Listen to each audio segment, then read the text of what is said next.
Hi friends, இன்றைக்கி எங்கள் வீட்டில் என்ன சாப்பாடலான்னு பார்த்துடலாம் மக்களே.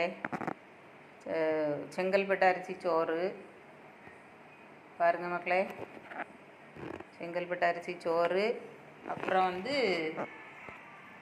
முருங்கை இலை சாம்பார். முருங்கை இலை சாம்பார் பாருங்கள் எவ்வளோ க்ரீமியாக சூப்பராக இருக்குன்னுட்டு.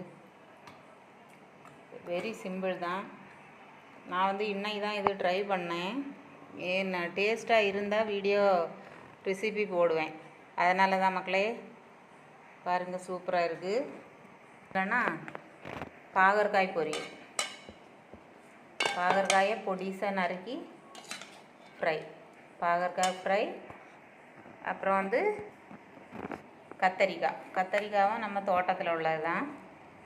கத்தரிக்காய் பொரியல் நல்லா முறுமுறுனி பொரிச்சு வச்சுருக்கு. அதுக்கப்புறம் முக்கியமான விஷயம் ஒன்று பாருங்கள், தடியங்காய் வச்சு பாயாசம். தடியங்காய் பாயாசம் மட்டும் வச்ச உடனே குடிச்சு பார்த்த மக்களே, ரொம்ப டேஸ்டியாக சூப்பராக இருந்து பார்த்துடுங்க. தடியங்காய் பாயாசமும் இதான் தடவை வச்சுருக்கேன். இனி இது ரெண்டுமே நம்ம சேனலில் போட்டுருவேன். ரெசிபி ரொம்ப டேஸ்டியாக இருந்து மக்களே. இன்றைக்கி இவ்வளோதான் எங்கள் வீட்டில் மத்தியானம் சாப்பாடு.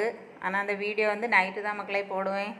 வீடியோ பிடிச்சா லைக் பண்ணி ஷேர் பண்ணுங்கள், மறக்காமல் சப்ஸ்கிரைப் பண்ணுங்கள் மக்களே. தேங்க்யூ.